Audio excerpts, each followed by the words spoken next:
Hi, so today I'll be showing you the basic features of Zoom. So let's get started.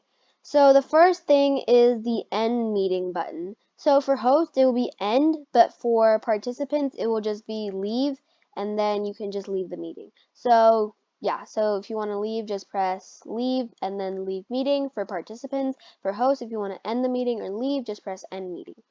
The next is reactions. Reactions is basically used just to show what you're feeling if you don't want to unmute your mic or turn your video on. So let's say someone asks me, hey, do you understand this topic? And I don't want to turn my video or mic on. I can just use reactions and put the thumbs up showing that yes, I understand the topic. And then there's also different reactions. There's like clap, there's thumbs up, which I just showed, there's a heart, there's the laughter, there's the surprise face, and then there's like a celebration confetti thing. So that's reactions. And then breakout rooms is basically where you can put participants into different rooms, but they will overall still be in your meeting. So if there was like 10 participants and I put them all in different rooms, then they would still be in my meeting, but they just be in different rooms by themselves. So they wouldn't have to go and like individually start their own meeting and then do whatever they needed to. They could just join the breakout room in your meeting so they don't have to leave and start a new one. Record is where you can just record your Zoom meeting, obviously.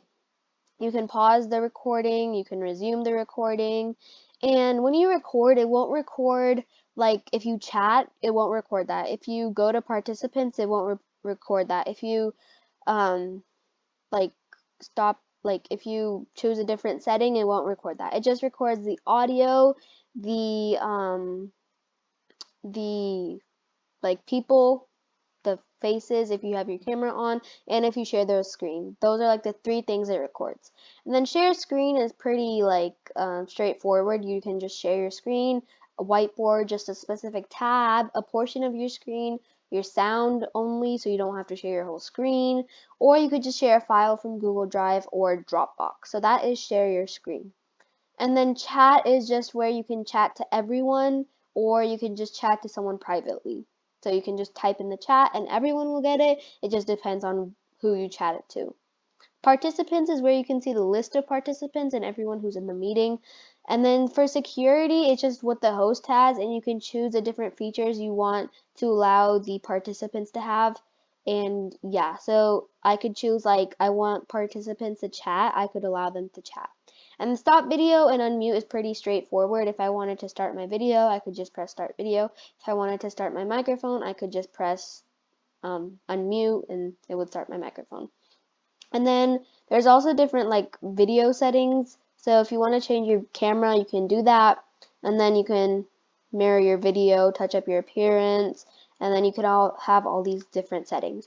And then backgrounds and filters is where you can just put a background. Then you can put like any filter, fun little filters. It gives you like a variety of options to choose from. So that is the virtual background and the video filter.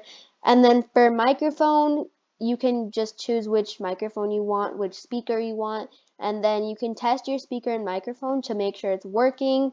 And then for more audio settings, just press audio settings and it brings you to more options.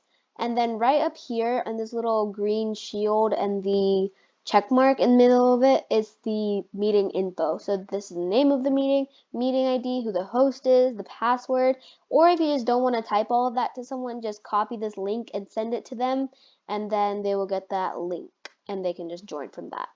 And then another thing about recording is if you record and then you stop recording, but you don't see the video you just recorded, all of it that you just recorded, and you don't see that, don't worry because after the meeting has ended, it will convert itself into a file. So if you don't see it right after you stop recording, don't be worried. It's going to record, it's going to turn into a file after the meeting has ended. And those are the basic features of Zoom. Thanks for listening, and I hope this video helps you navigate through Zoom better.